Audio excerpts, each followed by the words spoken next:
Welcome to the next issue podcast. Please enjoy the show. Woo! Here we go. Hello, everyone. Welcome to the Next Issue podcast. Whether you're watching us horizontally or vertically, we have those capabilities. I'm very excited. We are finally. This is probably the biggest show of the year, just because this is all about comics, right? Next Issue originally and forever will be all about comic books. That's our main bread and butter. And today we're talking about. Jeff just had a realization. That's what the issue is. That's what right. it is. Yeah, it's not the next issue on the ballot. Yeah. I was thinking mental issues. This is a very hard law podcast, but we haven't talked about law in a while. But yeah, we're doing our best show for our best. It might be our best show, but this is our best comics of 2025 show. I'll ask you guys in a second, but putting this year, putting a list together and trying to narrow it down was tough. Like, there's a lot, and also I feel like I read a lot. I don't know if you guys feel the same way, but I feel like I've read more than ever. I do feel like you read a lot. Yeah. Right about August, Josh and I had this conversation where I was like, "Do you feel like Danny's reading a lot this year?" And yeah. We nearly did an intervention, but then thought, it's just comics. It's fine. Oh man, can you imagine a comics intervention just because I'm reading too much? I bet Frank Miller's had one of those. Yeah, like, dude, you gotta eat something. You can't just read comics. Is this what you want your life to be? Yeah. So I built. I do. Yes. The answer is yes. If this be a full-time, I just realized a comics intervention is when your parents intervene to really question your life choices, and now I'm thinking I have had a couple of those. A comics intervention is when your parents tell you to stop buying Rob Liefeld comics. Those are the best parents. So much better out there. Yeah. Those are truly loving parents. There's other things out there than Youngblood. There's a whole world of comic books. Just kidding. Youngblood is fine. It's still very much in the zeitgeist, right? We have a current Youngblood series in 2026. It's like that Dr. Manhattan meme, like, it's 1991. I'm reading Youngblood. Right. It's 1997. I'm reading Youngblood by Rob Liefeld. It's 2026. I'm reading Youngblood Volume 3 by Rob Liefeld. So, and the joke in that meme is the fact that it's just the span between issues 4 and 5. Yeah. Yeah. Well, earlier this year, I made that same meme. I was like, I'm going to use it for good, because people have been using it just for negative things because the world is a hellscape. And I'm like, no, I'm going to, like, it's 2011. I'm reading a Scott Snyder Batman book. And then it's 2017. I'm reading a Scott Snyder book. And look at that. It's 2026. And I'm reading a Scott Snyder Batman book. Of course. Which we may or may not talk about today. So yeah, I will publish my full list after this. I built a list on League of Comics. As you guys know, I'm trying to be more involved. One of my resolutions was to use that more. Mm-hmm. And I've been pretty consistent with it, I think. But I mean, we're only 3 weeks into the year, so let's see how it goes. But yeah, I have 25 things on my list, and I don't think we'll talk about all 25. But we will sure damn try to get down to the bottom of it. But how did you guys approach putting your list together? I split mine into 3 parts first. Because I didn't know how we were going to do this. So I did 5 for Marvel, 5 for DC, and then 5 for everybody else. 5 for everybody else. And then once Danny said we're just going to go first to last, first to worst or whatever, I had to reorganize them. So then I had to be like, okay, now everybody goes in the same pile. And then now they're just 1 through 15. But my initial list is something like 25, 26 long, where I was just like, and then I had to make rules in my head as to why I had to eliminate this one or that one or whatever. Well, I definitely encourage and recommend once we're done with this or later on, make a list on League of Comics. Like it'll take you a little while to find everything, but it's pretty fun to see everything kind of like in a, you know, like Goodreads. I'm guessing this is what Goodreads people feel like when they're building their book list. Yeah, true. So now, Josh, you are by trade history and archivism. Is that a word?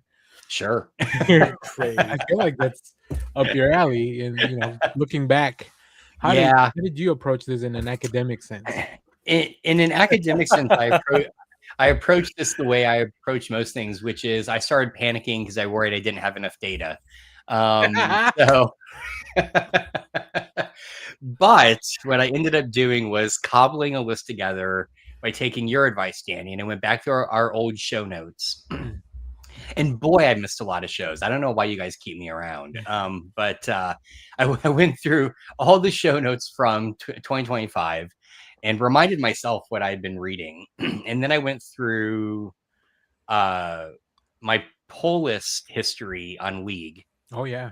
And pulled stuff from there. And then I actually just pulled out some stacks and went through those as well. And I put a list together that way. I do have a few. So I have a top 10. I do have a few disappointments.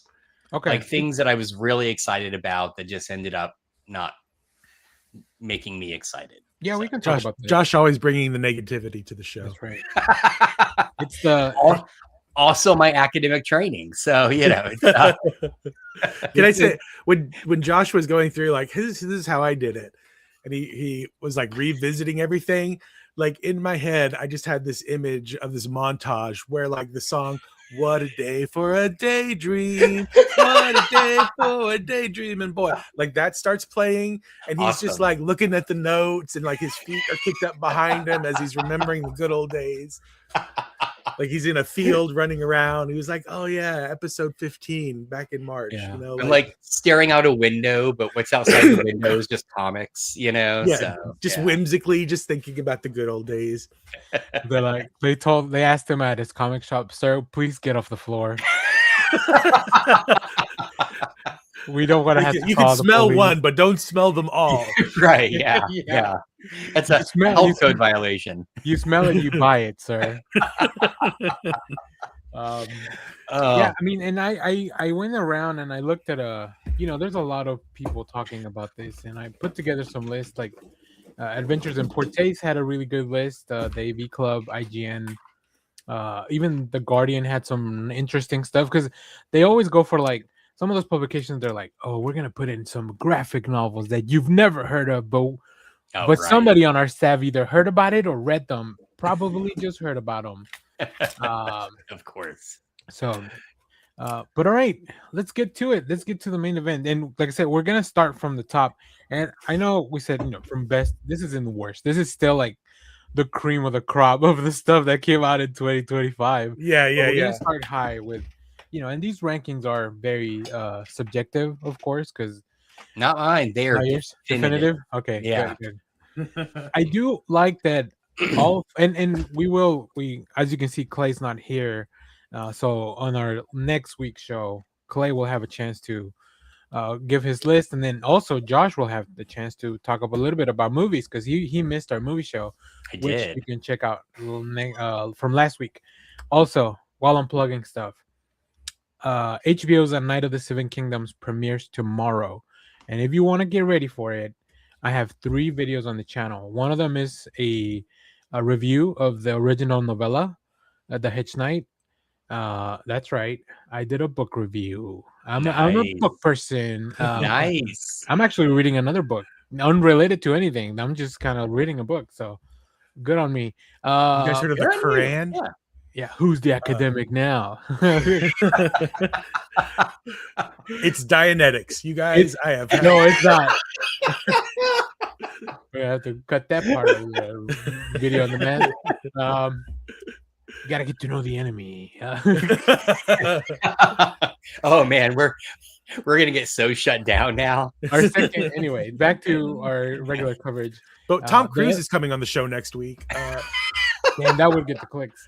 Our other video that I put out is a review of the comic by the original comic adaptation of the Hedge Knight by Jet Comics. That was a long time ago, from 2003. Didn't we read that for the comic club? I think we did. I remember. I mean, I've read it before, and I don't remember what. But I think is when the show came out that year. We were all excited about Game of Thrones in comic book club, Yeah. so I think we picked it at some point. And Is then this- the last video I have. Oh, sorry, Jeff, you were to say something? Well, I've seen a trailer or a commercial for this night show you keep speaking of, and it seems funny. Is it funny? Or is Well, it just funny you say that. My last video I'm gonna plug in is 5 things that the show has to get right based on me reading the book and the comic, and one of those is the tone. The tone of this is very different from Game of Thrones. This is as street level as you get in the world of Game of Thrones. This is not like nobody's fighting for the kingdom or riding around in dragons. This is just like this is literally a Knight's Tale. So yeah, go check the video. Go check the videos out. So, does that mean there's less boobies? I don't think and that's the that- case because knights are still gonna show up in different towns and they will require different services like an inn, food, a blacksmith, and a place to hang out. If you know what I mean. So and this takes place way before Game of Thrones. it takes place 100 years before the original Game of Thrones and 100 years after the current show House of the Dragon. So it's somewhere. Okay, in I was about to ask. Yeah. Yeah. Right. So it actually, I was listening to it, and we'll get to comics in a second, but now I'm on a roll here.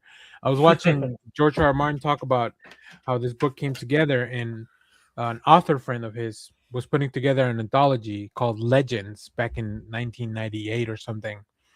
And he wanted to have just like all these fantasy writers all give him a story and put it all together. So there's stories from like Stephen King, Brandon Sanderson, like just any name you might have heard of in fantasy.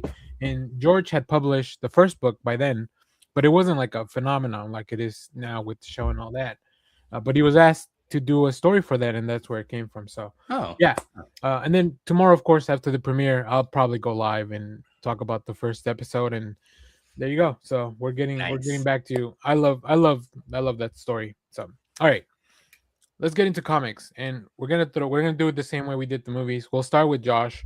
We'll move around the snake draft style, and we'll just go through these because I wanted to do it from top to bottom, because that way if we have a book that Josh picked that is higher than what I picked, we could just talk about it. We don't have to wait. So go ahead, Josh. Kick us off with your first So book. my top pick, I kind of went back and forth on these top 2 about what would get the top slot. And I finally settled on, and I have very good reasons for this, Babs. Garth Ennis's Babs. I feel like it was a pretty popular book, so much so that it's getting a sequel that I think starts like this week. The first issue comes out. But here's the reason I love Babs. It is genuinely funny, but it is also topical. It is a book fundamentally about toxic masculinity. It is a book about kind of everything wrong, not everything, a good portion of things wrong in society right now. And it tells it in a hilarious fantasy wrapping. And I feel like too many people sat on this book, maybe. So that's another reason I wanted to put it at the top of my list. It's just fantastic. I am so excited for this next miniseries to come out. So, oh, that's awesome. So one thing I like about our group is that I think we have a very strong Venn diagram where we all gravitate towards the same thing. Yeah. But then when you look at the outside of it, it's all over the place. Yeah, right? it really is. Right? Yeah. So like this wasn't even on my radar. I think I saw it. I know you like Ahoy. It's from Ahoy, right? Mm-hmm. I know you I frequent their do book. tend to like Ahoy stuff. Yeah. When you said Babs, I thought this was, and I don't want to spoil another book, but I thought it was Gilf or the time traveling grandmothers. Yep. Because that's Which also, I did also really like. Yeah. okay. Guilt was great. Great. I still need to read Howl, but yeah. All right, cool. I agree with Danny that I love the Outskirts. We might be the only place that has Babs as our number one. Yeah, I comic know, of the right? year. Garth Ennis is gonna shit a brick when he sees the video. It's us and Garth Ennis to have Babs as their number one book of the year. Excellent. All right, Jeff, what do you got? I got boring, dumb old ass Absolute Wonder Woman. I guess not an interesting pick at all. Stupid Kelly Thompson wrote another great book. What a lame-o. What a lame-o. What a popular character that everybody loves. Jeff, what does it feel like to be so basic? I woke up this morning, put on blue jeans, and just ate one egg. I don't know. I really feel like I've set the wrong tone for this list. I'm sorry. Just stopped to get his iced macchiato before the show. Yeah. Nah, you know what? Shout out to all our I mean, Absolute Wonder Woman was also the top comic that our audience picked in our survey. So we're all basic. Fantastic. Yeah. Yeah. Yeah. It's a fantastic book. It's it takes all the best things about Wonder Woman. She's heavily influenced by magic. It's just she's all magic and love. That's all that Absolute Wonder Woman is, and it's fantastic. I love the Hayden Sherman arc.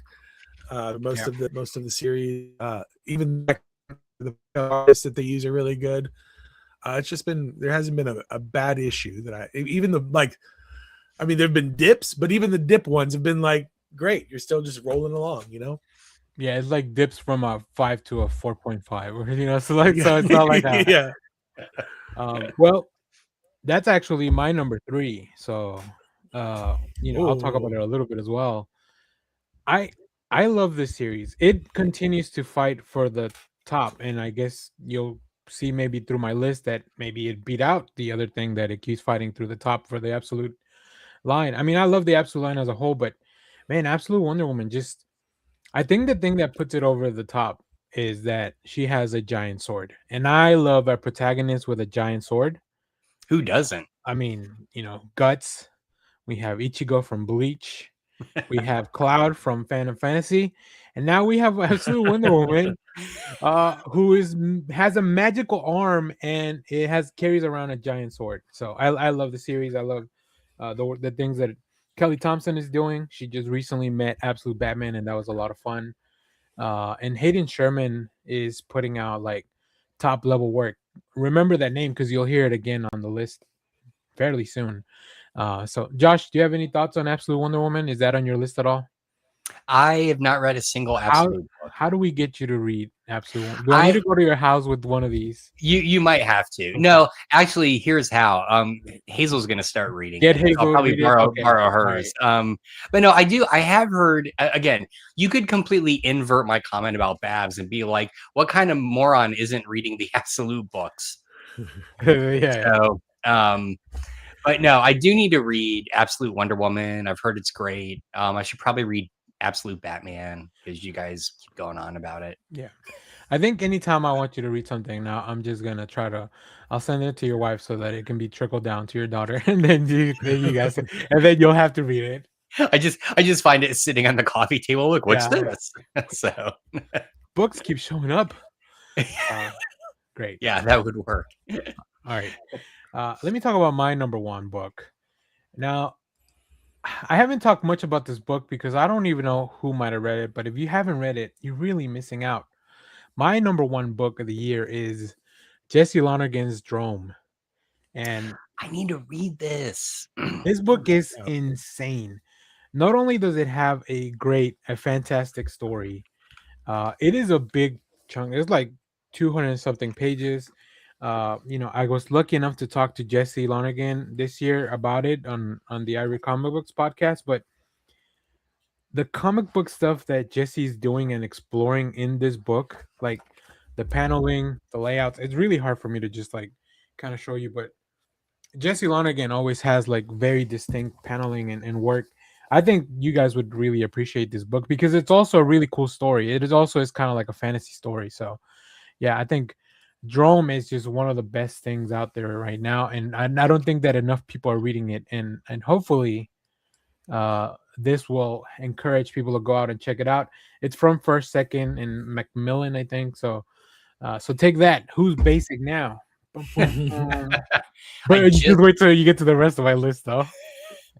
I just added it to my Amazon wish list. Matter of fact, as much as I want you to read Absolute Wonder Woman, I think read this first, Josh, because this is a Okay. one and done thing, All and right. it's No, also sounds got good. a pretty kick-ass female protagonist. So There you you'll go. be covered. All right, and then I guess I'll go for my number 2 since we're doing snake draft style. You know, I had to get my boy in the top of the list, and you guys know my boy is, of course, Batman: The Dark Knight. But it may not be the book that you think. Mhm. It's actually Batman: Dark Ah, Patterns.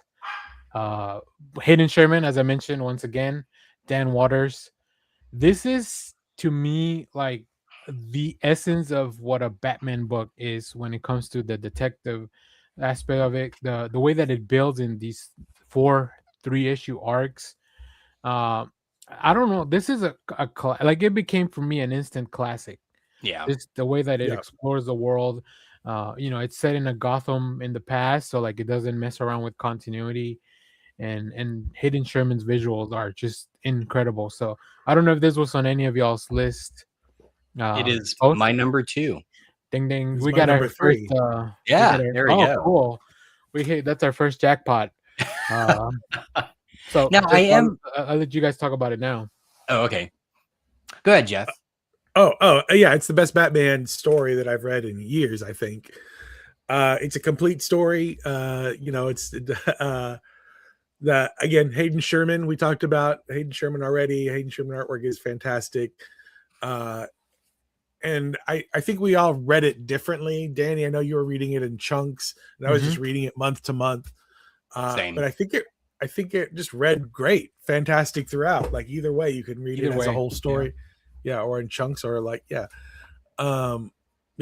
just a great Batman book, great detective Batman book too. Yes. That's what's really good about it. Yeah, I totally agree, and I think even the structure was kind of nice, where it's 12 issues, but they're broken up into smaller chapter stories, but they're all interconnected. But you don't really realize it till you get to like the last one. Yeah. I know I wasn't on the show, and you guys probably talked about it, but what did you think of the ending?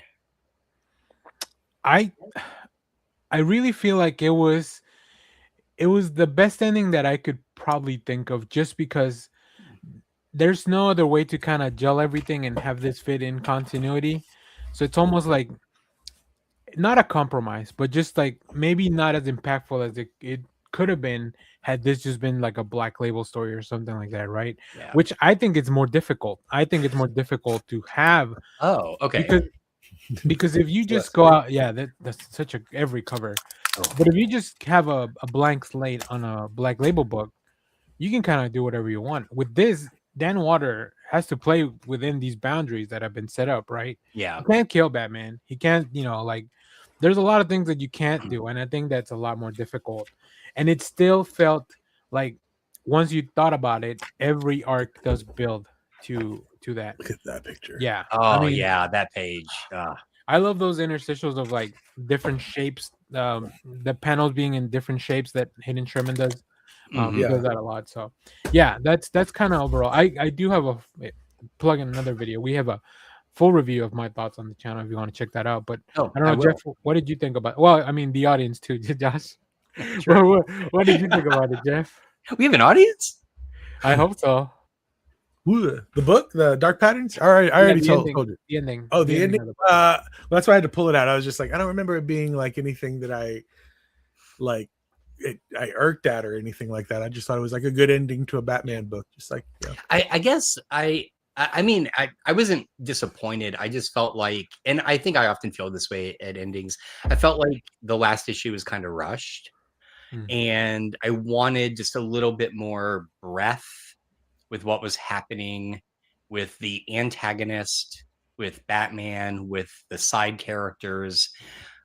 I don't know. See that. I think think that.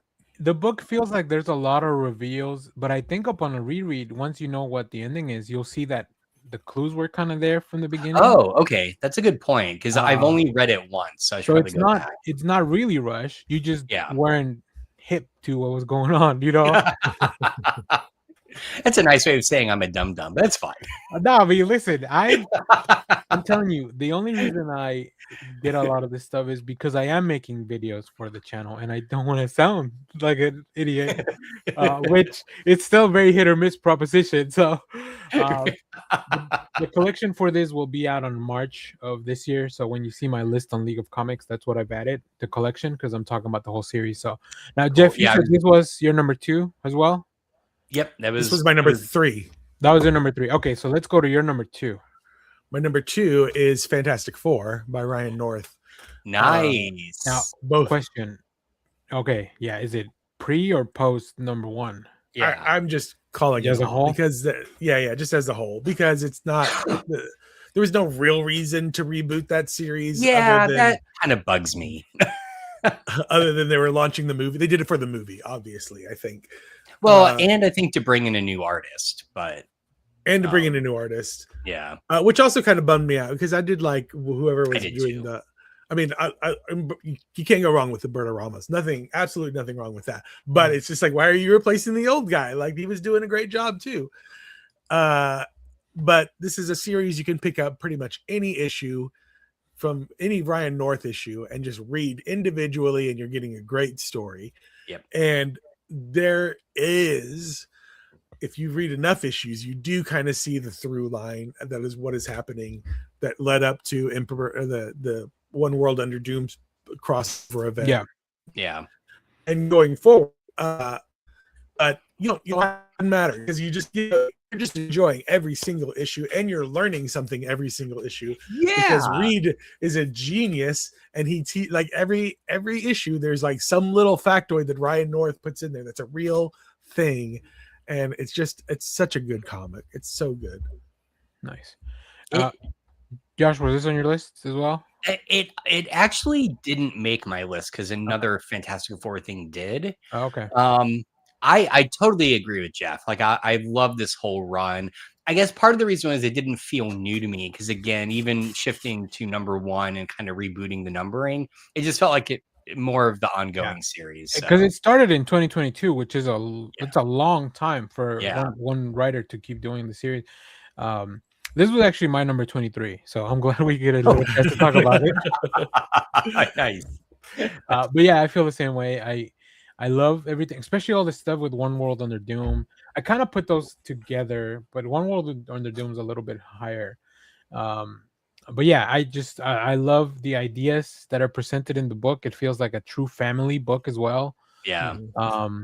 Which I've always like. That's what I want to read about the Fantastic Four. And interestingly enough, in the reboot and the relaunch in number 1, the first thing that Ryan North does is separate them and try and how are these guys going to get back together? Yeah. So yeah, which I guess we could call his FF shtick now because that's basically what he did when he took over. That's how he started. Yeah. Yeah. I mean, he took the kids away, right? And yeah. So cool. It's that it's also that consistency is why I kind of rank it so high up there because when you're talking about that month after, like that's Mark Waid numbers, and we'll see Mark Waid on my list later on. But it's rare that you get somebody that is just like, after 12 issues they've told their one story and then they kind of are like, for some writers. But Ryan North is just still going like year after year, And I feel like he so far, like I kind of wonder if they handed him the One World Under Doom because I think he's proven that he's able to navigate telling a Fantastic Four story and being told by editorial, you've got to wrap in this event and doing it in a way that just feels completely organic and natural to his title. Right. Yeah. And so, because again, I'm thinking back to what's the whole Blood Night? Oh, yeah. That was called Blood Hunt. Yeah. And how just beautifully he managed that. And I wonder if they're just like, let's just give him One World Under Doom. So, well, I have good news for you guys. Ryan North is taking over the Flash along with Gavin Gaudry starting issue 31. The final order cutoff for this is March 2nd, so you still have plenty of time to go and order this. I thought you froze for a second, Josh. No, I did not know this news, and now I'm super fucking hyped. Yeah. So are we? Holy crap! I'm gonna have to get Flash. Yeah. I guess read again. I feel like that's devastating for Marvel because Marvel is he leaving FF then? I don't think so. I just don't think he's exclusive. Yeah, no, he's not. That's usually when I'm just like, oh, somebody's about to. Because Marvel very famously does not pay very well, and then DC comes along and is like, we'll pay you more money if you want to. Pay you more money. All right. We have to save our money to get back to Bendis when he returns, which he just did this week. All right. Cool. Well, we'll be talking about the Flash in March. But Josh, absolutely. What's your number two? Number two, yes. So my number two was also Batman Dark Patterns. Okay, perfect. So I can go to number three. Let's go to number three, yes, please. All right. My number three, and I'm kind of sad Clay wasn't here for this, is Grommets. I loved Grommets. I thought it was a fantastic miniseries. Again, it really, we said it so many times, it really taps into kind of not just 80s skate culture, but just 80s culture in general. And it's fun, it's heartfelt, it's it gets weirdly dark at a moment that you're kind of not expecting. It's great. It's just a really great book. I hadn't really put this together until just now. It feels a lot like a comic version of an 80s teen movie.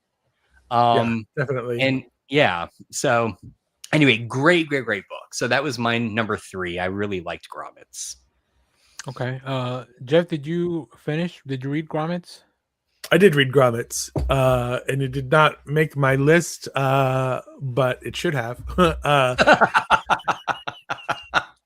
Yeah, it's a fantastic series. It is very reminiscent of like those kind of. It's kind of reminiscent of like those late 90s movies that are reminiscing of their 80s growing up and like whatever. Yeah, good point. Good point. It's who's that? Rick Remender and Brian Posehn. Yeah, just a great book, fantastic book. Okay, well now I did read the first issue because I remember we talked about it live on the show, and we even sent an email to. I didn't even check ever if that ever got published. If you guys remember, we wrote a. Oh, that's right. Yeah, we wrote a letter. To, I didn't check either. Dang it! Recommender.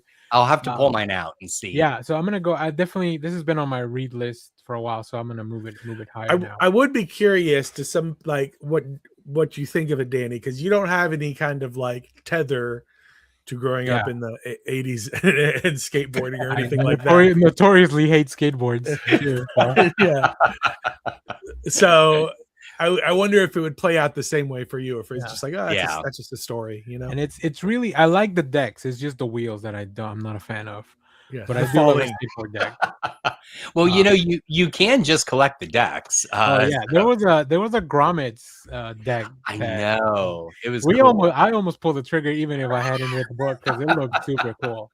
That's awesome. So, all right. So Jeff, I think we've already talked about your number three, then, right? Yes. Okay, so my number four is the. Oh no. We'll go back around. We'll go back around. Oh, sorry. Yeah, let's stay on. We'll try to stay on. Well, we've already talked about number three, my number three, so we'll go. My number three was Absolute Wonder Woman.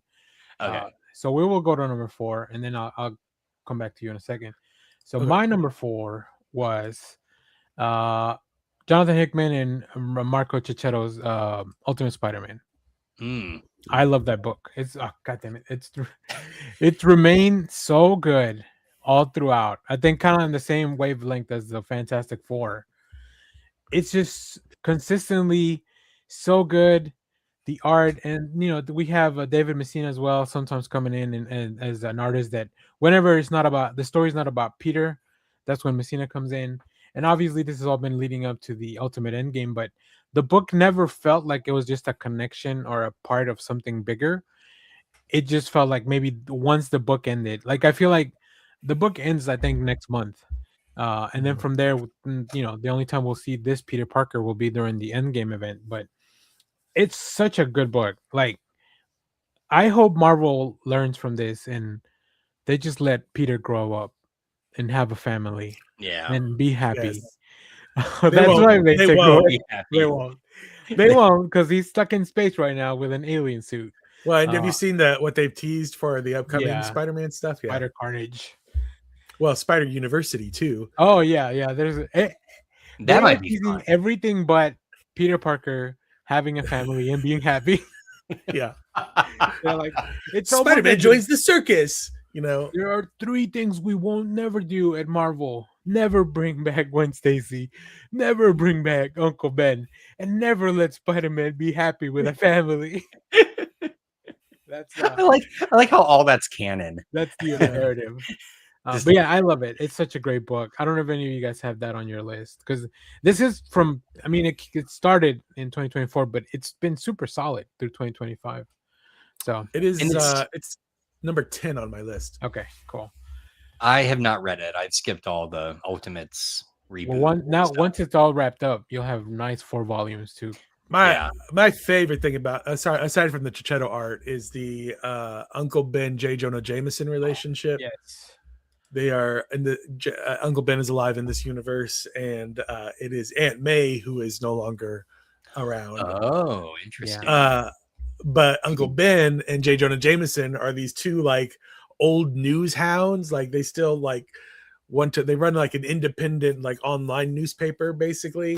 And just watching them go back and forth, it's just like Jonathan Hickman was just like, I just want to write 2 old guys having fun. And I would read a whole thing, like a Frontline style book about those 2. it's his grumpy old men. Like it's so good. It reads so well. They just go Nice. at each other. Yeah. It's so fun. Nice. All right, Jeff. Now let's go to your real number 4. My real number 4 teaser unveiled now. Tin Can Society. Wow. Oh, I've been meaning to read that. Gets in just under the wire. The last issue came out the last week of this last year. Yeah. This thing is so cool. I wonder if it was initially kind of thought up as an Iron Man story, because it's basically an Iron Man story. But it's you take Iron Man and you smush him together with all of his like college and high school buddies. And then there's a murder mystery involved and a mystery baby involved. And it is like all the characters just feel fully fleshed out. It's just the artwork is fantastic all the way through. It's just such a good, solid story. I know this wasn't like a full Rick Remender book, but this is also part of Giant Generator, and Rick Remender does have a story by credit. So I think we might have Jeff's top writer of the year. With so. All right, I'm also adding this to my wish list. Yeah, we should get the collection for this comes out in February. So hopefully, I mean, we should get that from Image. But yeah, I'm excited. I've been waiting. I have this on my. I have all because the Image sends us all the issues, so I have those on my iPad, all grouped together in my Panels app where I read all the review stuff. And I'm like, I'm just gonna wait because the thing comes out in February, and it'll be better if I just make the video when the collection's coming out. Because I missed the last issue, and I was like, all right, now I'll just wait a little bit. But I'm really glad to hear that. And Francisco Mobili is a fantastic artist, so yeah, I'm very excited. Yeah. Oh yeah. Cool. All right, Josh, did we go over your number 4 yet? No. Okay. So my number 4, and I feel like I should probably. Well, anyway, my number 4 is, and I'm probably the only one that picked this, Solomon Kane, The Serpent Ring. Oh. So basically, the first mini series by Titan through their Heroic Signatures line of another Robert E. Howard character, and it is great. I'll say, and I think I said this on the show, the first issue is kind of a slow start, but once it ramps up, it's great. And this will kind of come up again later when I talk about a disappointment. But one of the things that I think the creators did very well is in this miniseries find ways to tie it back to all the Conan stuff Yeah. without it feeling forced and still natural and organic to Solomon Kane as a character and his universe. So I really liked that. The writing was great. The art, it's the same writer artist whose name I'm blanking on. Patrick Searcher. Thank you. And it's good. It's a really, really good, solid adventure story. So highly recommend. Yeah, I think Titan Comics, who's putting this out along with all the Conan stuff, they've really taken advantage in a very good way of like Robert E. Howard's work and how to Yeah. bring that to the page. Yep. They had that crossover, right? The Serpent's Ring, I think it was called, or something like that. Oh no, it was the Blackstone. The Blackstone. Yeah. And then the current one is also a crossover Yeah. called the Scourge of the Serpent. And then they also give us those really cool giant size Conan magazines. So. Love those. That made my list. Okay, cool. We'll talk about those in a second then. But yeah, good. Shout out to our friends at Titan. They're doing really good stuff there. Yeah. Totally. Okay. You want to give us your number 5, Josh, as we come back? Number 5 was Moonshine Bigfoot. Kind of like Grommets, another book that just appeals to a Gen X crowd. It's like, what if we took cryptozoology and the Dukes of Hazzard and also G.I. Joe and just mashed them all together, but left out Match, and it somehow works. It's a delight. It's funny. There's tons of Easter eggs. Almost anytime they go to the bar, there's always Easter eggs in the crowd. So yeah, it's great. It's just a lot of fun. That's awesome. So this was 4 issues total, right? I think so. Yeah. Yeah, that's awesome. Yeah, I remember. I mean, this is one of the books we also did on the show because we got a review copy of that. And yeah, I agree. I mean, who doesn't love run around in a car, giant car,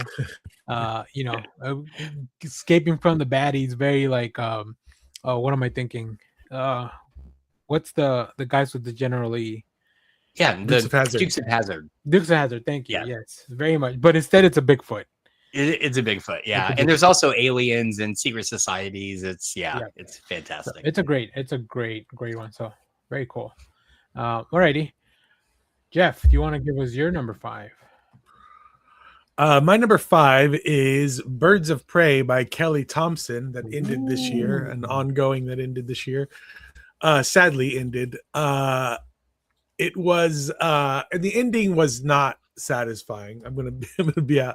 It felt like the rug got pulled out from underneath the creative team a little bit, so they had to kind of wrap things up. Oh, that's but every single issue I still think was a solid issue. I really love like Kelly Thompson's is great at doing these kind of interpersonal relationships, especially between women. And there's obviously that's what Birds of Prey is. So it was just fun to like live with these characters and kind of go on these adventures with them and especially watch the interaction between Batgirl and Big Barda. Yeah, and her Big Barda characterization is so great. It's like I don't even know how to explain it. It's like dumb old Thor kind of sort of, but not dumb at all. Like, but she has that kind of like stoic way of speaking, like where she forgets adverbs or something. I don't know what it is, but like it's just such a fun book all around. Like I love that collection of characters and the fact that even if this is just for 2025, but the earlier in the series, there was all kind of like Harley Quinn was part of the team and stuff, and you see some of those characters pop up again this year.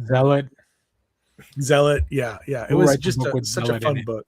Yeah, right. Yeah, I agree. It does. So that did not make my list, but it would have been on a longer list if I had more room. Yeah. So exciting stuff. All right, my number 5.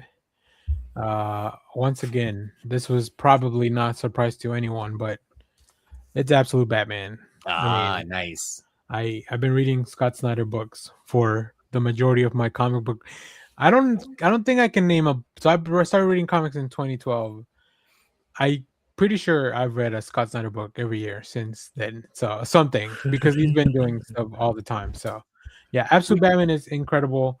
The deconstruction and reconstruction of this character, brand new world, brand new twist. Like it just, and this was also kind of the anchor book of like the Absolute universe. Is like, if this one doesn't work, people are not gonna check out the other ones because they're Yeah. gonna be like skeptical, right?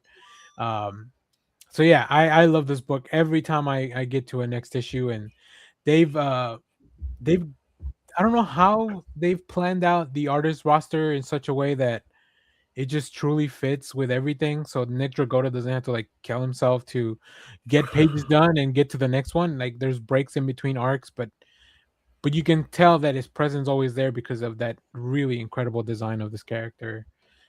Yeah, I love Absolute Batman. It's such a once again, this fights with Wonder Woman for my top. Is just I think Wonder Woman really edged it out a little bit, but not by that much. Like these are all very close to the top of my list. So there you go. Would you consider Snyder your favorite author? I might. It's either him or Tom King. I'm not sure. I have to go back and do a tally. That's why I'm keeping track now in League Yeah. of whose books I read the most to help me out with those things at the end of the year. So, but yeah, I don't know if any of you guys had Absolute Batman on your list. It's on my long list. On your it's long on list. my long list. All Yeah. right. Cool. Well, I'll recommend this. I'll put this right under the Wonder Woman.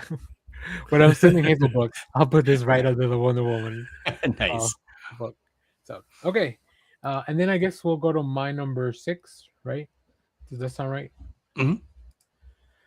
Yes. Number 6 is another Marvel book, but this one's kind of an Elseworld story.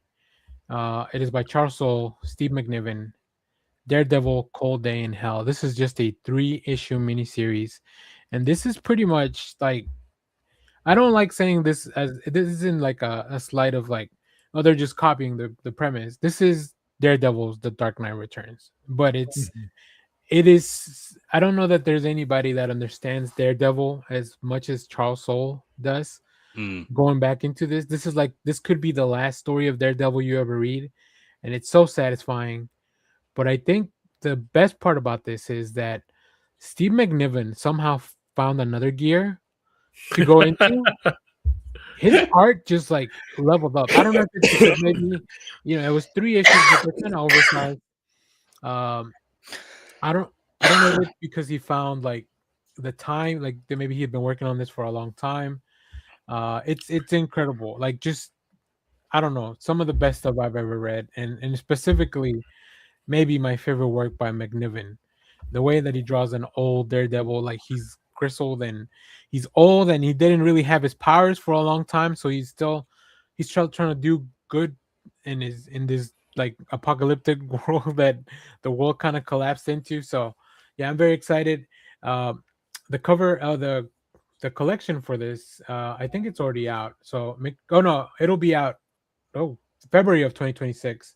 Oh, So I'll be definitely picking this up. I'm very excited. So Nice. I don't know if any of you guys read any of this stuff. no, but It's my number 13 book. Okay, Oh, great. Yeah, it's fantastic. And like I said, 3 issues, like 120 pages. It's a really, really cool story. I'm gonna have to read this. It sounds great. Yeah. And you're right about that McNiven art. Like if you go back and look at early Steve, I've always loved Steve McNiven art. Like Yeah. it's always, I just think it's really clean and still being very expressive. But this feels like Steve McNiven just with peppered like Dark Knight Frank Miller peppered in, and then Kari Andrews' Reign. Like he looks like he's kind of like taking some of those, and Kari Andrews' Reign is also stealing from Frank Miller's Dark Knight artist style. So it's like he's kind of incorporated that into his art style, and it is gorgeous. Well, and there's no inker. I think that's part of it too. That this is just his art. Yeah. Everything. Colors. There's no colorist on the book. There's no inker. It's just Steve McNiven doing Steve McNiven. So and I think that that really gives him a whole thing to do his vision the way that he wants the book to be. So yeah, I love this book. So alrighty. Jeff, what's your number 6? 3, 4, 5, 9. Number 6 is the Kryptonite Spectrum Ooh, that was on my short list. It's by W. Maxwell Prince and Martin Morazzo. It's a Superman story. It's the same. That's the Ice Cream Man team doing a Superman book. And that book is bananas, bonkers. I still don't know how I feel about the ending of it. we were talking about the ending of Dark Patterns. I'm like, this definitely gives you an ending that is out of continuity. I'm still two issues behind. I need to catch up. Okay, I'm glad I didn't say anything else then. But yeah, I love this book. This book is cuckoo bananas. It is art, I think, because they play with the art style. They play with what a comic book story can be. It's great. It's fantastic. This was It my may not be for everybody, but I will. But if you enjoy it, like you're really gonna enjoy it. This was my number 15. Yeah. So I'm glad I get a little bit of chance to talk about it because I love Ice Cream Man. I love their work from other stuff, but man, just seeing them do a story in a world like this and just all the little callbacks, like it never feels alienating. Like if you've never read a Superman book, I mean, you should at least know who Superman is, I guess, before going into this. Yeah. But yeah, it never feels like, oh, you had to have all this knowledge. It's just like, here's the thing: if you know about it, you know about it. If not, then just enjoy how crazy and bananas this book is. Yeah. It definitely feels like a spiritual successor to All-Star Superman. Yeah, but in a way where they're like, now let's make the crazy sequel, like kind of like let's go crazy with it. Yeah, no hold bar. Like somehow Grant Morrison had his his hands tied, and they're like, take off the shackles. Right. Yeah, exactly. Yeah, and I think Morazzo's art, like very the line work very similar to Frank Quitely in their approach, very very light and very expressive characters. They even definitely the have design. Yeah. Oh, sorry. Well, I was gonna say the design of like Lex in this is almost straight from Quitely's. We get a lot of Batman in this book too, which I really appreciate. Yeah, this could have been almost like a Batman book. If take 20 pages off from Superman and snap 20 pages in from Batman, and this could have been a Batman book. So yeah, very cool. And there's also this little hint of like W. Maxwell Prince. Like if you read Ice Cream Man, it's a very heady book, kind of very depressing book. And this is not depressing, but there are those little threads, like when Superman has to hang out with Billy Batson, and they talk about being part of foster care and stuff like that, where you're like, oh, it hits home. It's real. It's like a real kind of hard hitting thing, but it's still wrapped up in this fun DC story kind of thing. I so could go to therapy, or for $5, I could just read that issue and be like, all right, we're all in this together, baby. So cool. Alrighty. Josh, what's your number 6? Yeah, number 6.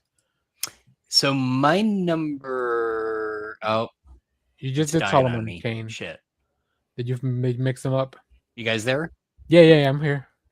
Hello? Uh-oh. Okay. Uh-oh. Can you hear me? Yes. And see me? Yes. Okay, all right. Sorry. I can't, I'm good. Okay. I can't tell if it's on my end or not. But anyway, my number 6, Los Monstros. It's a James Robinson jam. I really enjoyed it. It's look, I don't say this in a way that's trying to be dismissive at all.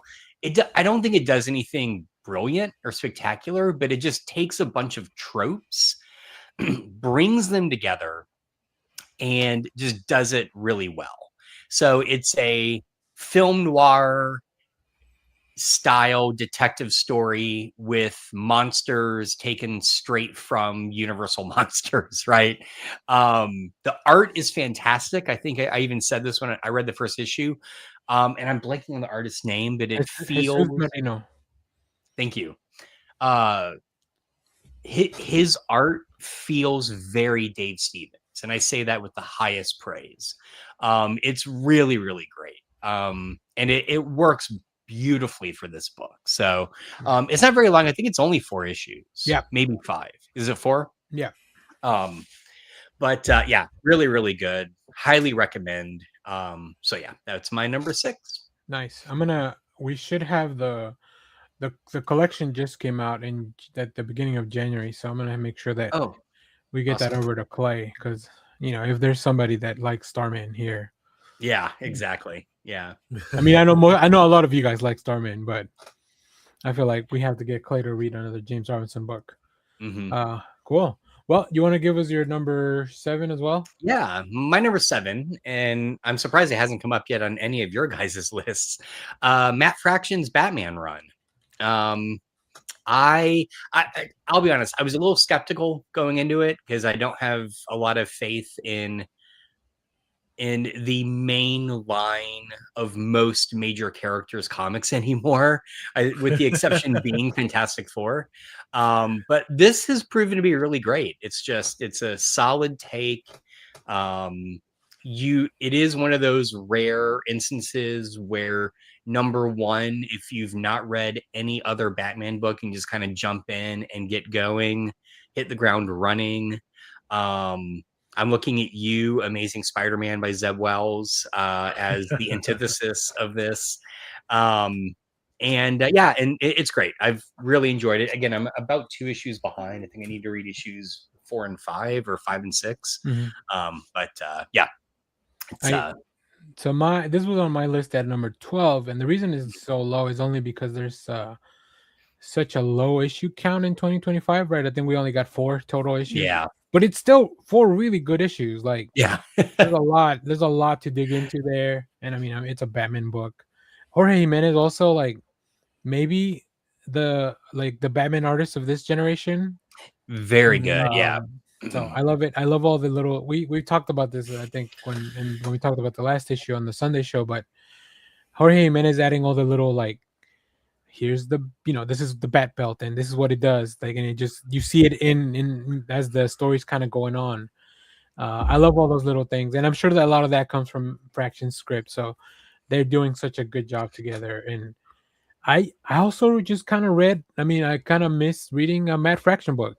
It had been a while, and he was busy doing Godzilla, which the new season comes out later on. The Legacy of Monsters Monarch show comes out later on, and I'm still very excited for that. But if I have to pick, I have give me Matt Fraction and Batman over a Godzilla show, like 9 times out of 10.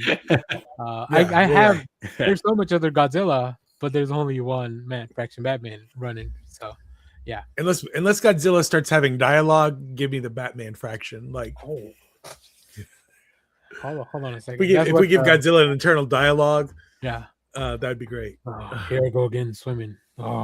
As voiced by Gilbert Gottfried. R.I.P. R.I.P. Oh, God. Atomic Breath. I love this Batman run. It is a little early in the run for me to have put it in like the top of 2025. But the last issue, 2026. Yeah, but watch out 2026. That 5th issue that came out the first year of this year, my favorite Batman issue in a long time. Single issue of Batman in a long time. Yeah. Okay, so it looks like Josh is lagging a little bit, but we got to his stuff. So let's do Jeff, how don't you give us your number 7? 7. My number 7, to kind of keep proving that I might secretly like Rick Remender, is The Seasons. By Rick Remender. Long list. Paul Azaceta art. It's a slow burn comic. A crazy carnival is kidnapping a bunch of sisters, the Season sisters, all named after there's 4 of them named after a certain season. But it really, not much has actually happened in the book, but the artwork is so good, and there's a lot of great characterizations and stuff in this book happening between all the sisters. And I think it's I forget which sister we're actually following. Spring, I think it is such a cool character. She's like just your intrepid little kid, just trying to do the right thing with her goldfish. Yeah, it's a fun book. It's a real fun book. So this is actually on my list at 25. This is the last one that I included on here. It's really good. I it might have gone higher. What had I caught up? I've only read to like maybe issue 5 or 6, Yeah. and that's only because I keep forgetting that this book is out because it's not regularly coming out. I think it comes out in chunks Yeah. and then takes a break. But is the question here really is Rick Remender Jeff's favorite writer of 2025? And it sounds like it is. Like if you just look at the stats. I mean, Kelly Thompson's on here a couple of times as well. Yeah. And so it's But how does It's up- Kelly Thompson how does she it's up for when it comes to your Gen X sensibilities, how does that well, stack see, there up? we go. Yeah. Well, and I think that's another thing. A lot of the like I'm looking at the writers here, and a lot of them are probably like in that like older millennial, younger Gen X thing, and I'm like, oh, that's probably why I like them a lot because they're kind of they're part of my generation too. So very cool. Yeah, I really like the season. Paul Sacetta's art, like obviously he did, he's done such cool things, but this one, man, I don't know. There's something about the colors in this book, especially because Mhm. it drives a lot of the story because of the seasonal change, mood of the whole thing, and also Rick Remenders with this circus. It's some insane things that are going. Like it almost feels like, how is this not a Twilight Zone thing, right? Yeah, 100%. So yeah, cool. I'm glad it's on your list so I could talk a little bit about it. Okay, my number 7. This is my other indie darling, if you will. It's a book called This Place Kills Me. This is from Abram Books, by Mariko Tamaki and Nicole Go. It's kind of a young adult story about this girl who uh, she's in this school for girls, and then there's a murder, and it turns into like this whole kind of Nancy Drew mystery, but it's also a coming of age story because our main character is queer and she's in the 80s, and it's very different Sadly, in yeah. some aspects. So like it just really gives you a whole world that you kind of dropped into for like a little bit. It's like we're just gonna live within this time frame of this when this happens, and then we're back. And Nicole Go's art just really fits the story. It has a very distinct look, but it also feels like when she has to capture those little things, like like a Walkman or like things that like all those little nods to the 80s. They work really well. There's also a little bit of because when you have a sense of dread, like how to display that on a page, I think Nicole Go really nails it. And just all this, um, she's going through a lot because somebody did die, so like that's a lot to put on a student.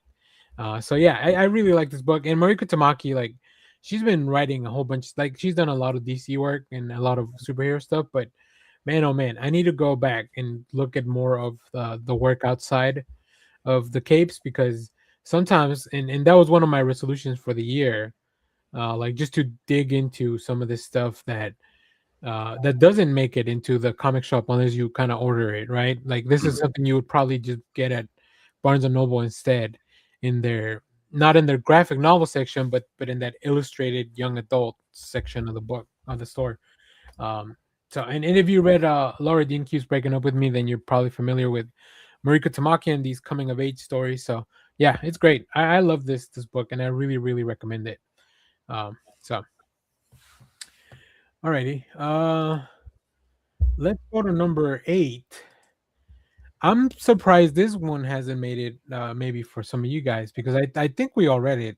It's Out of Alcatraz. Oh, Christopher yeah. Campbell, Tyler Crook.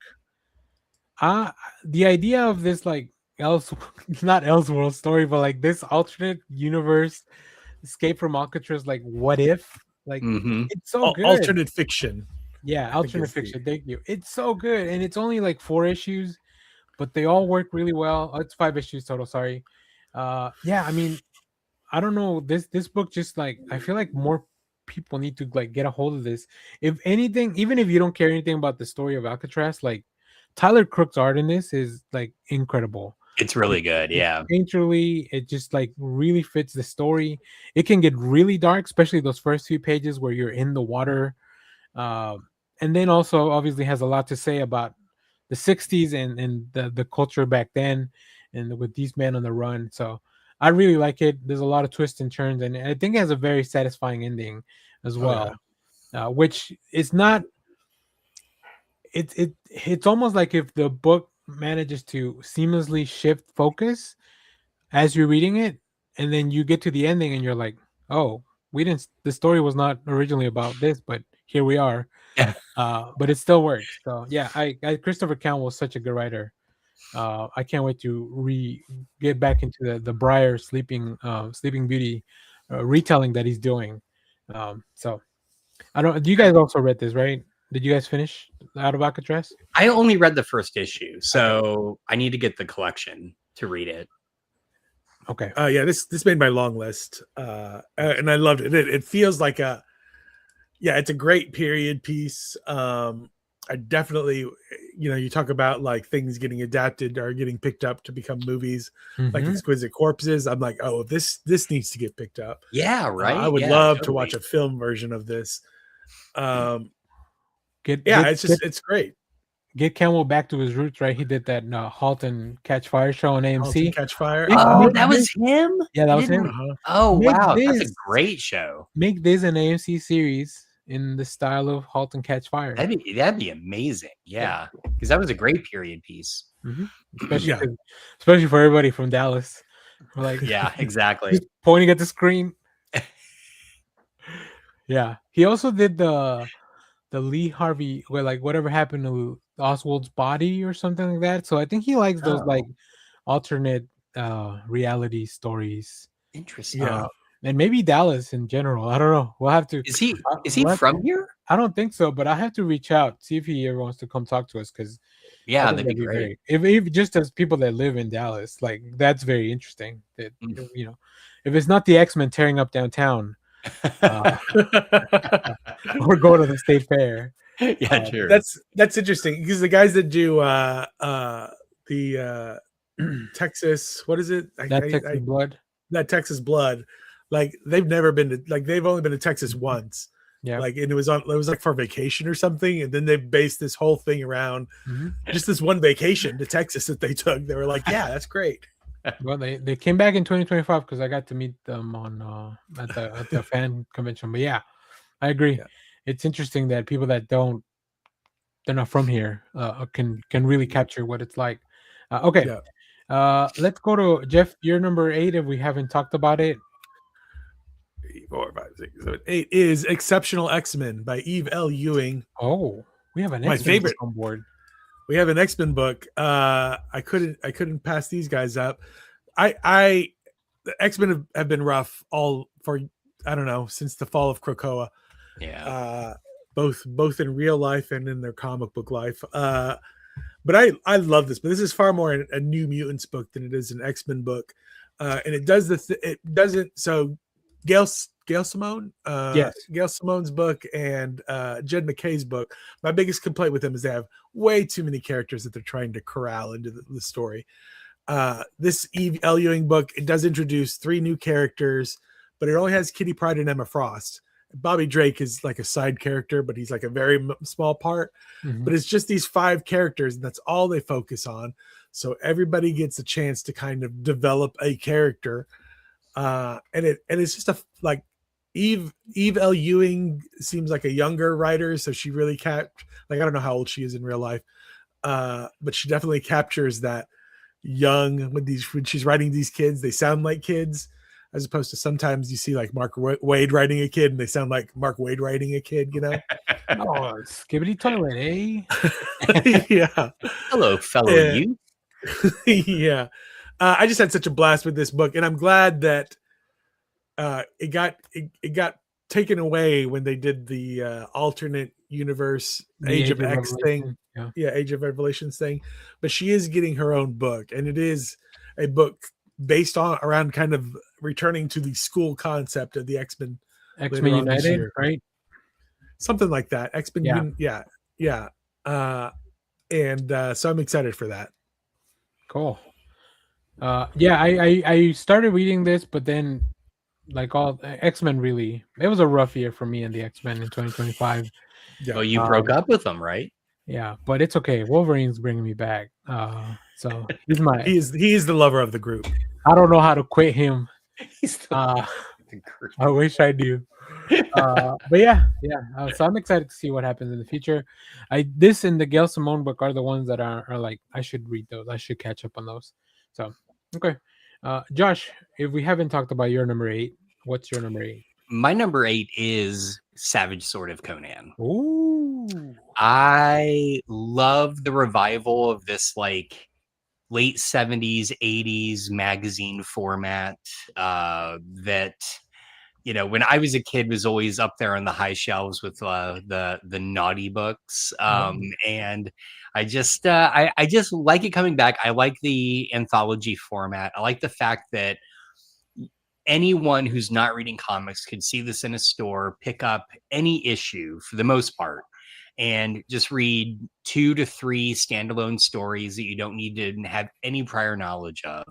It just kind of goes, it harkens back to what I think a lot of us keep saying about what we loved about comics when we were younger, which is you didn't need to have years and years and years of knowledge to pick up an issue and enjoy it. And you didn't need to invest in a 4, 5, 7, 12 issue run that then was just going to stop and bring in a whole new team and reboot everything yet again. So it feels like reading classic comics. So nice. that's what I like about it. Yeah, I think is it Jim's Up, right? An assortment of creators actually. Okay. So actually the Patrick Horvath, Patrick Horvath. Oh, he got his start doing Solomon Kane as stories in Savage Sword. Okay. So cool. Yeah, I like it. I mean, yeah, this is a book. Like I said, I think Titan is probably doing such cool things. Like Marvel did some fun stuff with Conan when they had him. Yeah, but it was only Conan. Like that's the thing. So yeah. But this is like the whole. You get the whole kid and caboodle here with this one. So. Alrighty. And then I think we'll go to your number 9 as well if we haven't talked about it, Josh. My number 9 is I think one that understandably I think a lot of people are missing out on, but it is the Phantom revival.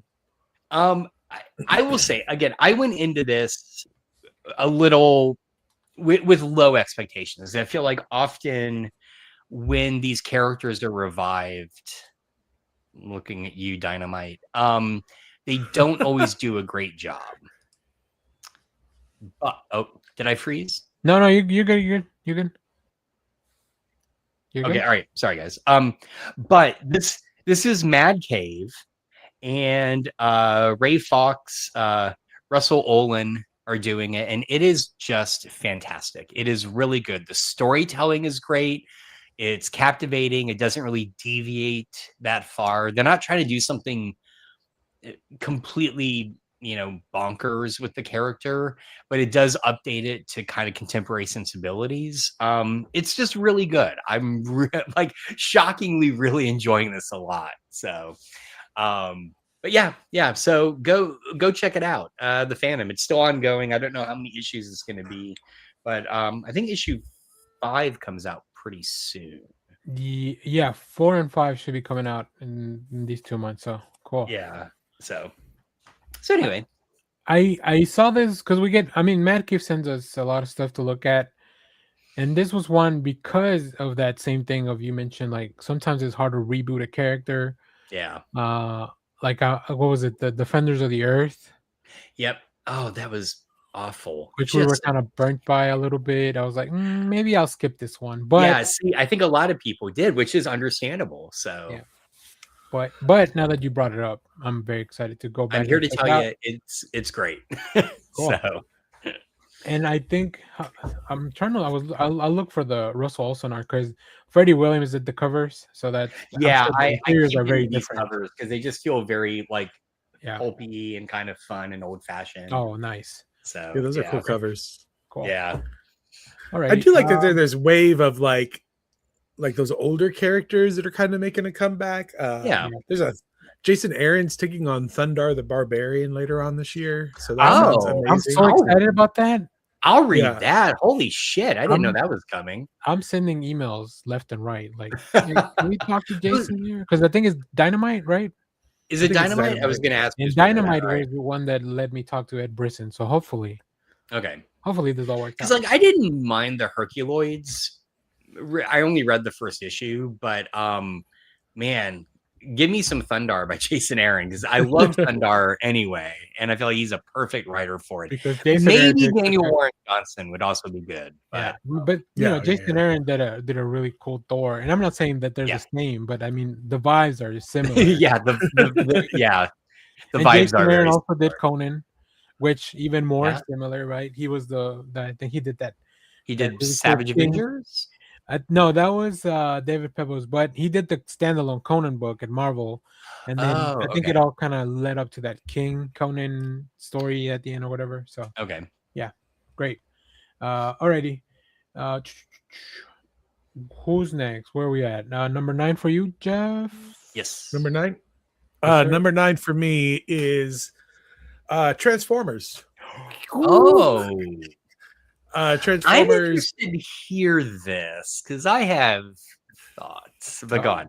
Oh, it was kind of a toss up between. I wanted one of the Skybound books to be on there, and for me, GI Joe and Transformers kind of go back and forth as being like, oh, this is really cool happening. This is really cool happening. But I think Transformers edges it out just because I think it's been going on a little bit longer, and I have just the more fond memories of how vicious these Transformers are. Because that has not let up since the beginning since the first issue. They are still just as equally vicious now as they are back as they were when this started. It is a little there were stuff in the larger story where you're like, what's going on with the bigger universe? Like Seattle's under siege. I say that as Minneapolis is under siege in real life, and we're all just sitting here doing a podcast because I'm like, Yeah. what's going on? Like, Fair point. so I don't know, but I'm having such a blast reading it. It is screaming to the inner child in me that is having so much fun. You hear Peter Cullen's voice, when Optimus Prime speaks, and Frank Weller whenever Megatron's on. Like, I hear all their voices from that old cartoon. It's just a blast. I love this. I love the series. So much fun. And then when Dan Mora came on, like I loved all the artwork from Corona and Corona. Howard and Warren Johnson. Yeah. Yeah, but that switch up to Dan Mora's really clean style Yeah, is it's so very cool. Seeing that Optimus Prime under Dan Mora is just like, oh, that's so gorgeous. Have you read this week's, Jeff? Yeah. Well, he draws so Mora draws Optimus Prime in a really clean way. Mhm. When you get Megatron pages, it harkens back to that crazy, like really dynamic, like it switches completely. Yeah, it's a Especially Hori those last Corona few again. pages. Especially those last few pages of this latest issue. I don't want to say anything because it's a big spoiler. But Oh, I when didn't get my comics this week. That's why. when I got to those pages, I was like, holy shit. Like I went back to check that it was all Dan Mora, and it was because it No. felt back that big kinetic style that was one of my favorite things about Transformers, that you never felt the art shift. Like you knew it was a different artist, but like It Warren was Johnson, Corona, Howard, like they all have that weird frantic style. yeah. And then you really feel it at 25. It's a really well, it starts with Corona art. The first few pages are Corona art, and then once you get to the actual Autobots, like Dan Moore comes in and it's like, holy moly, there's like a whole new visual, right? But I like that Mora can also get there to where he needs to go in some of those things. So if anything, my one caveat with Transformers, and it was on my list as well, I think it's like 13.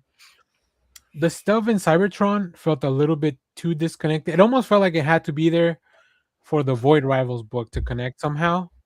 Yeah. Well, and because that was a big part of Johnson's run. Yeah. Right. Yeah. Sorry, go on. No, but I mean, even the Johnson Cybertron stuff, like all he ended up doing was moving pieces around. Where I still feel like, why are we checking in on Cybertron other than to send? Because we send, I think, what's the little car? Oh, they're all Cliff little Jumper. cars. Cliff Jumper. Thank you. Jumper, yeah. Cliff Jumper got stuck over there, and then we got reinforcements with was a Beachcomber or something like that. Um, I will say the latest issue gives you a roster update and is so appreciated. There's like a full page of just like check in Transformers, and it's just like everyone like give me except for one person, but you'll see what happens there. So yeah, it's I do still love the Transformers book though, so I'm glad it made somebody's list or at least higher than because like I said, it is on my list, but it's a little bit lower. So See, I'm glad that page was there because I was like, what's the difference between Bulkhead and Shredhead? I didn't know Yeah. there was a difference. or between Starscream and who's the one that's now joined the Autobots? Thundercracker. Trail? I don't remember. Well, One of them. even with Ultra Magnus and Optimus, sometimes I'm like, Yeah, right. which You one just am I have to look looking for at? the smokestacks. Yeah. Okay. Yeah, go Here's ahead, my so I a Skybound book did not make my list, but if one had, it would have been GI Joe. Okay. This may just be my thing. I know I haven't had a chance to say this yet. I don't feel like Kirkman's really been able to wrangle Transformers to what it needs to fit into the bigger universe. I still feel like he's doing a fairly bad job of it. GI Joe just feels really tightly integrated. And every like the Dreadnought War has been a shit ton of fun. I think that's the thing. GI Joe, the Skybound is fun. Transformers is not, and I recognize they're trying to do different things, but they're so tonally different that I may have to bounce off Transformers. Like I'm really not digging it anymore. That's interesting because the next few issues, like I think there's one more, and then the eight. What is it? Maybe 18? No, 28. They're about to cross over because I see the covers. Oh, really? Okay. I've seen covers with Duke and Optimus Prime. Okay, all right. Then I'll stick. But I don't know if it's in the GI Joe book or in the Transformers book. That's also the confusing part. Okay. But I will say that's funny you say that because I'm actually behind on the GI Joe. Like I have them all ready to read now because now that the Dreadnought War is over, I want to catch up on that. Yeah. But GI Joe's a book that I've been kind of moved to the trade, or at least the arc. I can see that. Yeah, Transformers, and it's not only because it's some of the best performing videos on the channel, but I do enjoy reading them on a monthly basis. We do have gregarious in the chat. It does feel dark, but in a cartoon what if universe kind of way. I definitely agree with that. Yeah. So yeah, but I really like both series, honestly. Yeah, I both like that's why I was like neck and neck for me for which one would go in. And Void Rivals is also pretty good. Like it feels very different, but it's so I think every series on the Skybound, it's overall like good to really good to like fantastic, right? At least for me. So it just depends on like how I'm gonna read this. Like, is this a book that I'm reading monthly, a trade weight, or like whatever the case may be. But will you be able to do that if they really do start crossing over in more tightly integrated ways? Well, that's why I want to catch up on everything to Okay. make that decision because the quintessence work has started in Void Rivals. Right. I don't know if that affects anything that's going on in Cybertron, because I haven't read it yet. I'm not there yet, right? So we'll see. So far, no. I can tell you so far, as somebody who reads all of them month to month. So far, no. But it's like one issue in. So yeah, I was gonna say it's sitting right here. I just need to read that Void Rivals issue. Mine too. I got this one cool die cut cover. That die cut cover is so cool. Those die cut covers really taken with the just the painted face covers. Those are cool too. Yeah, the Dreadnought Wars ones were great. Yeah. I love those. So it feels like like an Oh Brother Where Art Thou, because it's just like Cobra and Duke, like worst situation every time. Yeah. So, all righty. Well, my number, what is it, 9?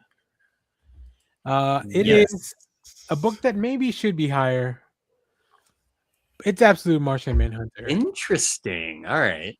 It's so good though. I love it. And the only I don't know why I put it so low, really. Like I was struggling really to kind of like, these are all like 1 through 10. Like, like, yeah. Like it's really hard. but it's so good. Dennis Camp. I mean, I have another book in the larger list for Dennis Camp, but Martian Manhunter. Just let's start with the art. Javier Rodriguez is insane. I don't know how these visuals come together. It's the ideas that are being shown through the book of like this entity like affecting everyone in different ways, and it's all through the smoke, and then the Martian Manhunter not really being a physical being. It's really really cool. So yeah, I mean, and Dennis Camp, he's doing superhero stuff, but also if you dig deeper, like there's a lot of stuff to talk about society and commentary there. Like you can take it or leave it, I guess, depends on how you want to approach the book, but it's not so much in your face. Like Assorted Crisis feels like we're going to talk about this issue. Whereas Martian Manhunter is like, there are issues going on and you can pay attention to them, or you can enjoy the insanity of this superhero book. Like it's up to the reader. See, now that sold me on this book. I really want to read Absolute Martian Manhunter now. That sounds great. I'll have to just leave a little pile of books for Josh. Like comic book Santa Claus. That was the real thing. I wish I was comic book Santa Claus. Just dropping off little. That'd be the true Santa Claus, right? That other guy with the toys and shit can go fuck off. Yeah. No, and the kids only want iPads anyway nowadays to read comics on, right? Like Mark Russell's like if you want to get into like social issues and it's funny and it's cute, but Denise Camp is like, I'm going to slap you in the face with some social issues. And then you're going to be like, oh, wow, this is what really his life is about. Like, that's how I feel about Denise Camp. This is on my long list. This book is on my long list. Nice. All right. Let me go to my number 10, and then we'll do y'all's 10, and then we'll do honorable, dishonorable. We'll start wrapping up the show. All right. So my number 10 is a book that I'm reading monthly, and it is excellent as a monthly read. It was recently announced that it will be now also made into a film. It is by James Tynion IV and a plethora of other creators. It is Exquisite Corpses. Oh, nice. It's incredible. Like this book, it's so good. I don't know how it's so cohesive. It shouldn't be with so many people working on it. Every artist that they brought in like manages to capture the essence of the killer that they're following for that issue. And it's a really cool story. Like on top of it, it's just the premise itself is insane. Of like, these rich people having their contests of every 5 years to see who rules over the country. It's great. I love it, and the Fox Mask Killer is like one of the coolest designs I've ever seen in comic books in a long time. So, yeah, highly encourage everyone to go check out Exquisite Corpses before they make it into a movie, and then I guess check it out again once they make it into a movie. I do wonder if they're going to carry over the process to the movie. Like, will there be different directors for I mean, they might have a whole writer's room situation. Yeah. So, did you ever see that movie 4 Rooms? I was just thinking about 4 Rooms. Yeah. As soon as you said multiple directors, I was like, "Ooh, a 4 Rooms." 4 Rooms. Yeah, exactly. Nerds. All right. I don't know if Exquisite Corpses was on anybody else's list. Not on my list. Okay. It's good. On my to read. Yeah, and I like the volumes I like them because they are. I mean, the first one's only 3 issues technically, but the first issue is also triple size, so you're getting a 5-issue thing. So it's probably a good way to read the book. I just really like on a month. It feels very episodic, and I think it's by design. Because every issue begins with we're looking in at the game room where we get Michael Walsh doing art. Then we go to the town to check in, and then there's little flashbacks to the big game room, and then we usually close out in the game room again. So that's kind of like your frame. Like Michael Walsh is the frame that holds everything together, and then the other creators, well, I guess Tinian and Walsh, and then the other creators kind of like, we're gonna give you this bonkers story in between, following all these kooky characters, and it's pretty gnarly too. Like there's a lot of blood in this book. I do. As somebody who reads books monthly, I feel like it would read better if you collected a few and then read them through. Little because reading month to month, there's so many characters in there. You kind of like, and the fact that the art style changes, I'm a Yeah. little like, who are we following now again? You know, if I'm Yeah, especially trying if to it's not remember like after. somebody with a distinct look, right? Like the killers are pretty Right. distinct, so you can follow them around for Yeah. the most But all part. the people in the town are just townsfolk. You know, you have to kind of remember who they are. Yeah. All right, Jeff, what's your number 10? My number 10 was Ultimate Spider-Man. We already talked about it. Okay, Nice. cool. Dun, dun, dun. We'll give you a chance to do some honorable mentions in a second. Then, Josh, have we talked about your number 10? Nope. And this might be the most controversial entry on here. It's not a comic. No, it is, but Okay. it's a single issue. Oh, The Fantastic Four First Steps tie-in comic. what? I know, right? Now, There's your here's fraction. here's the thing. I I thought You you were could've gonna pull out the. I thought you were gonna pull out the comic. Here's the thing. Oh yeah, Here's the no, thing. here's the thing. So no, I typically don't like tie-in comics, but I felt like this one did a really great job of not just rehashing what the movie was going to be, but by truly introducing you to the world and the universe. And all the like in-universe, you know, like the fake magazine articles about Johnny or Reed, those are just a delight. And I really, really enjoyed reading it. And I thought as an artifact in comic form from the movie, it was just a stellar example. So I just wanted to make sure it ended up on my list. So It's great. Oh, that's not what I want to share. I want to share this one. yeah, that's the one I bought. Yeah. Well, the other thing, and I think you'll enjoy this, so I'll go back to the other tab. They're doing a follow-up called Fantastic Four First Foes #1. Oh, which I didn't know continues this. following him. This is a continuance to the movie characters. Okay, So this comes out later this year. Who is that by? This is going to be by Dan Slott and Mark Buckingham. So we'll see how that goes. Okay. I like Dan Slott, and it's for a one standalone thing. But I also really love the tie-in issue. I was very excited about the film, and you know, like it just really, really worked. Matt Fraction, I think, is a fantastic writer. I do like that they're at least keeping the artist consistent. Mark Buckingham's also going to do he did both issues. Yeah. But it's so cool. It's the rare instance where a tie-in book to a movie really adds to it. Yeah. Right. And Totally agree. it really Yeah. feels like it's tied into it. It's not just like, oh, here's a thing we're doing because we need to print something for the movie. Right. Exactly. Okay, cool. All right, I think that was all 10 of our books. Here, let's see. Do you guys have any honorable mentions that you guys want to start with? I have one honorable mention. Okay. That probably should have made the list, but because it's still pretty new and ongoing, I want to give it more time to breathe. Sure. Spider-Man Noir. Oh, okay. It's Cool. been a lot of fun. I've really been enjoying it. I guess I mean, I know he's a writer because of Savage Dragon, but just why am I blanking on his name? Eric Larson. Eric Larson, thank you. Him just like writing this book and it having a lot of like kind of fun to it. Yep. Maybe that's my thing of the year is I just want fun comics. Who knows? But I wonder why. Oh yeah.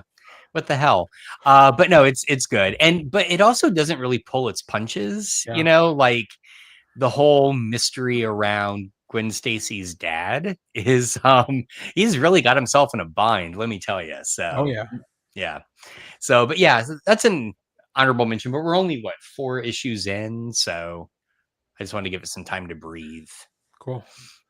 All right, Jeff, did you have any honorable mentions? 10 more honorable mentions I could mention. Quickly go through the World's Finest has been consistently fantastic. Mark Waid, Batman, Superman, a bunch of artists. Bug Wars by Jason Aaron was so much fun. It's like John Carter and Mars and Honey, I Shrunk the Kids wrapped into one with sexy bug women.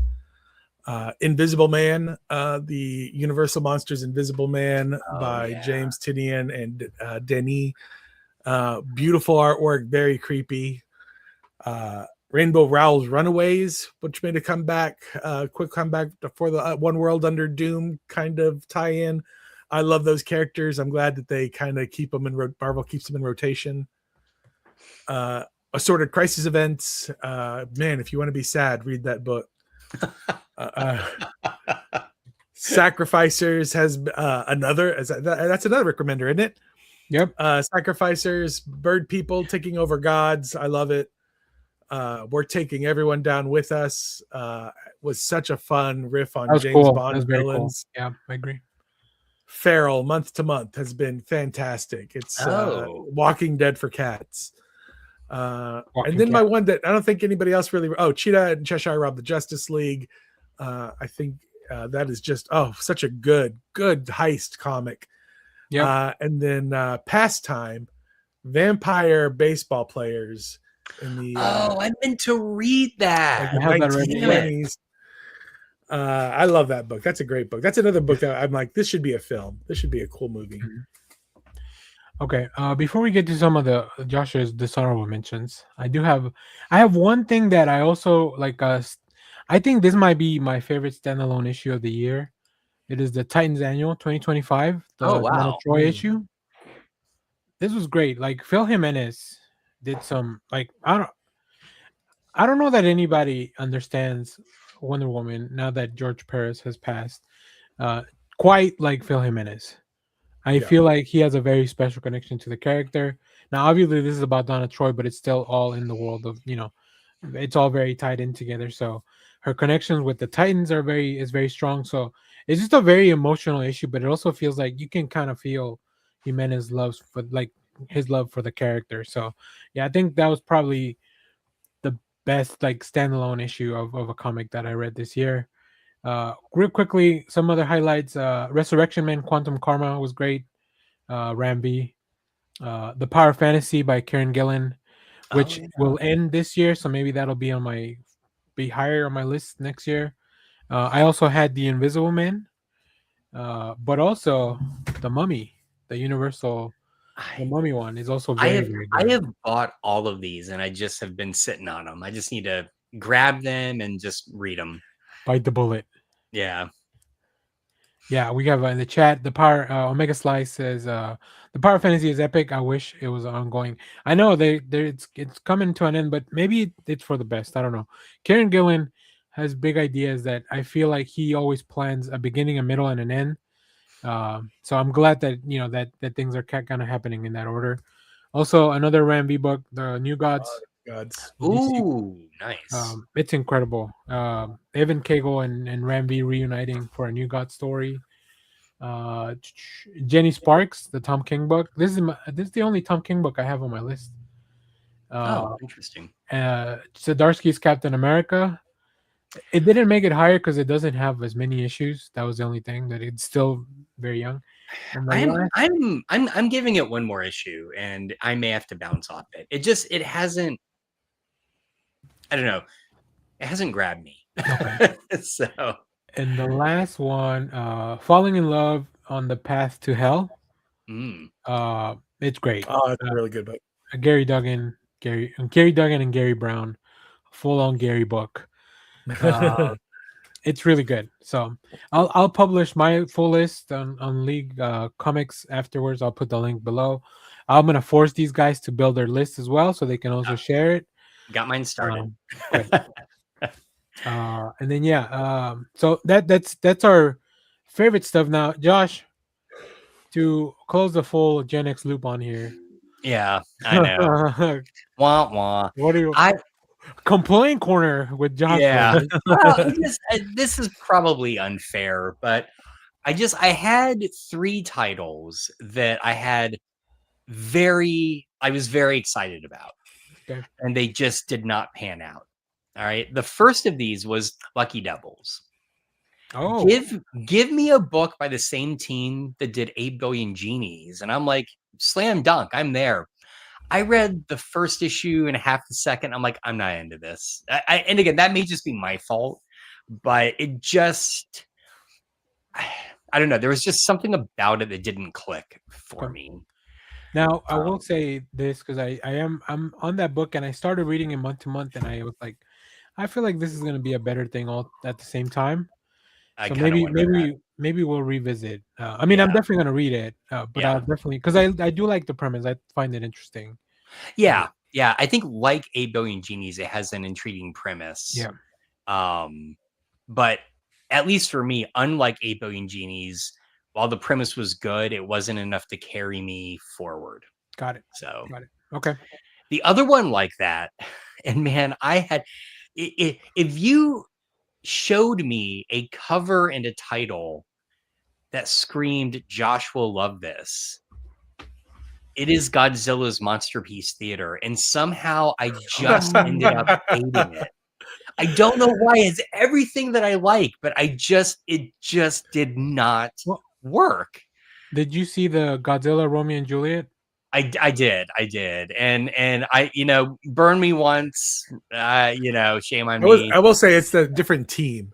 It's a different. Oh, team is it? doing Okay, it. all right. Well, yeah. damn it. All right, I might But have to I do will it. say we'll probably get the comps from our friends at IDW. So Okay, all right. we'll at least check out the first issue. Yeah, Yeah, that Masterpiece Theater was not up my alley. Like I think the premise seemed kind of fun, but once I got into it, I was like, this is not a Daniel book. Daniel hasn't read as many of these other things to fully enjoy what's going on here. Like he knows about them probably, but I do like talking. It was a about Jeff book. I really liked it. I mean, okay, all right, great. See, that's that it Venn is- diagram I'm talking about. This is like Yeah, it is not true to anything literary at all. Like obviously, because Godzilla is not in any, whatever. But well, and Gatsby and what's her name get together, so yeah.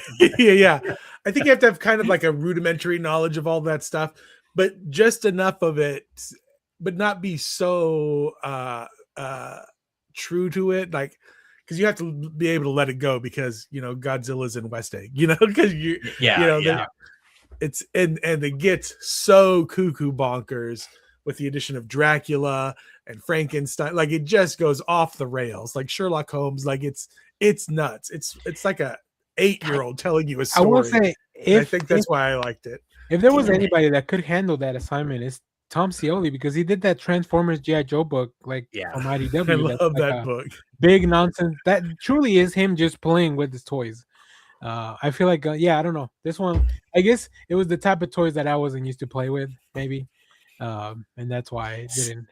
Well, and see now, Jeff, as you're describing it, I'm like, God, maybe I gave up too soon. Like, although Holmes shows up in the first issue, and that would usually sell me, and it still didn't. So I don't know. It just gets increasingly more ridiculous as it goes on. It may have just been pacing for my taste. It might be it might read better altogether. It might, yeah. So who knows? I may give it another shot again.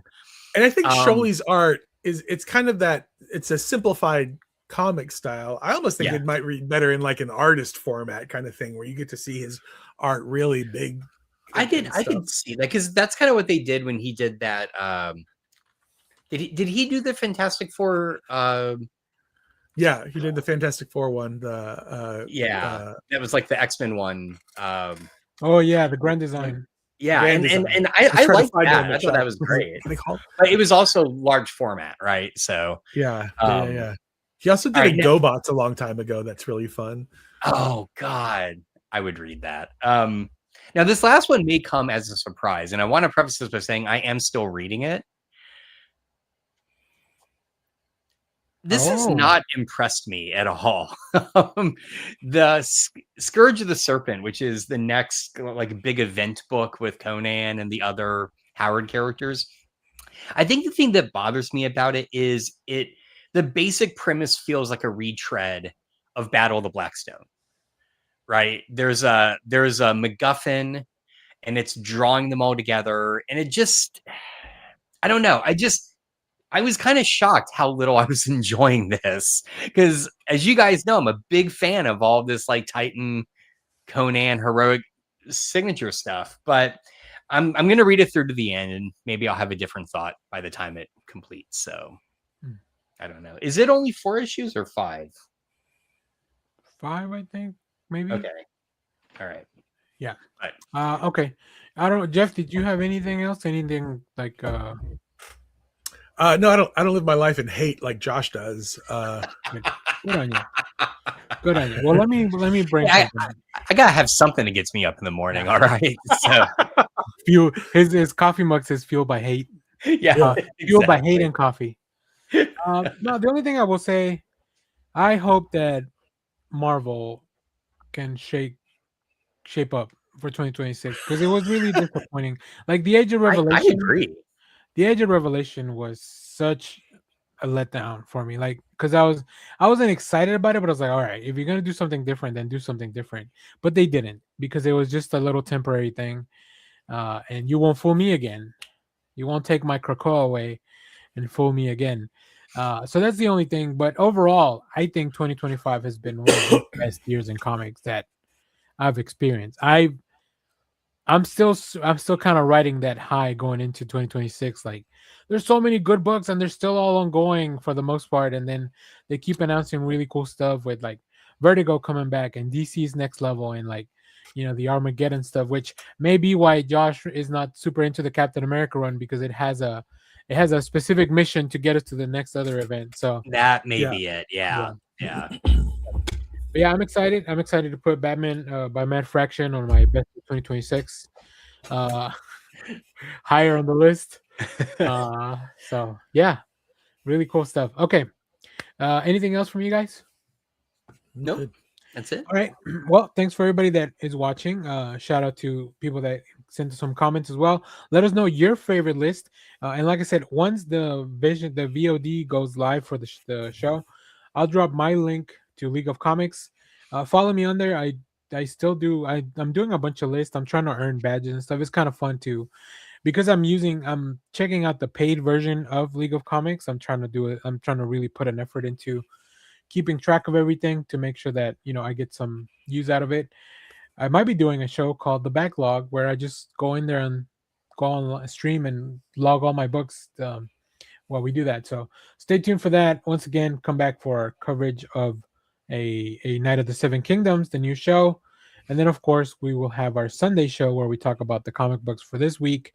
And there might be a few stories out there that we'll cover as well. So we'll see. I still have to ask Jeff to Google stuff and put together some links.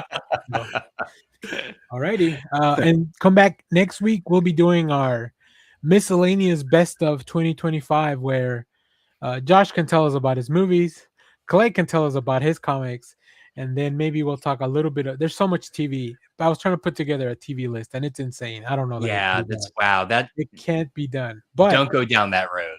That sounds like madness. I think I read enough books to put together a top 5. Not new books. Awesome. Just books. So, No, that's great, man. Do it. and I'm currently reading another book called what is it? There is no anti-memetic department, something like that. It was a recommendation from my library, and they had it. Yeah, there is no anti-memetics division. It's a book by Quantum. That's a cool author name. That's a cool author name. Science fiction, horror fiction, thriller, hard science fiction. It's pretty cool. Pretty cool. So we'll come back to that later on. So yeah, we might be talking about more books. I hope you guys started reading the Project Hail Mary. I need to. Damn it. I did order it on Audible just as a backup. Yeah, I've got like 100 pages left of my other book. Yeah, and then I can start. I think it's about a 11 hour on Audible, maybe something like that. I don't remember. Yeah. Skip your podcast for 2 weeks and just listen to Project Hail Mary. So, okay, cool. Well, that'll do it for today. We'll see you guys on the next one. Thanks for watching. The most important thing in life will always be Hail Bebo. But I love you. Simon Center, get the fuck out. All right. Bye. All right. Get out of here, you weirdo.